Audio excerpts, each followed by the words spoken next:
Tash and his wife had taken some of their visiting mainland friends to explore the east side of their beautiful island home. They started the day at the beach, they watched and swim, and ended the day with a spectacular mountain hike up the Palace. They stopped at Gasheva along the way. The food was great, the fellowship was sweet, and the day ended up with a very beautiful sunset. They went to bed tired and satisfied, looking forward to a good night rest, excited for another adventure, this time around at the west side. Nothing was out of the ordinary. They expected to wake up as usual to a beautiful Hawaiian day. They had no idea what was coming. At 3 o'clock in the morning, they were rudely awoken by terrifying scream. There was lots of pounding on their door. The house next door was on fire. Tash rushed out of the home.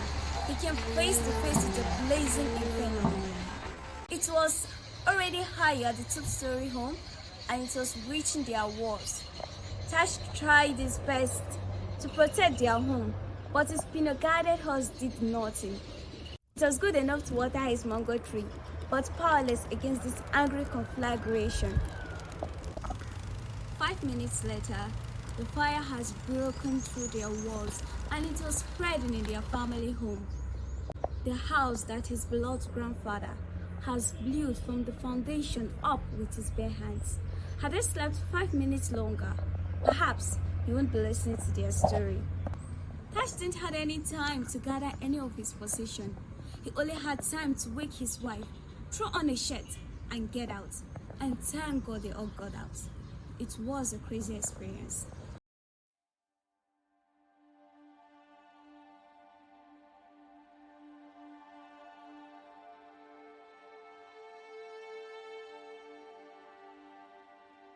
One of the many lessons I've learned from their story is that we all must live our life to the fullest and to live each day as though it's our last. You see, Tash and his wife barely had enough time to escape the destruction of their home. So also we in this world have only a moment to prepare ourselves for the final destruction of planet Earth. The Bible says that the earth, the world, and lots are passing away, but he that does God's will abides forever. But unfortunately, many of us are so indifferent to the crisis around us. Many are living in calm security, thinking they're going to wake up to business as usual. Many are indifferent to the sounds of alarm going off all around us.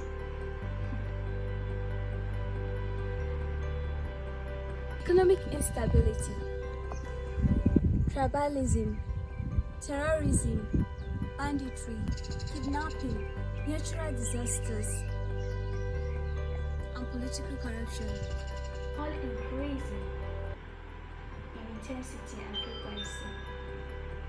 All these are signs that the end is near. And at this very final moment, Jesus is pounding at the door of your heart. He's trying to wake us up from our spiritual sleepiness, and he's pleading with us to prepare for evacuation. You see, friends, we don't have time to be storing treasures in a world that will soon be destroyed. We only had time to gather our loved ones.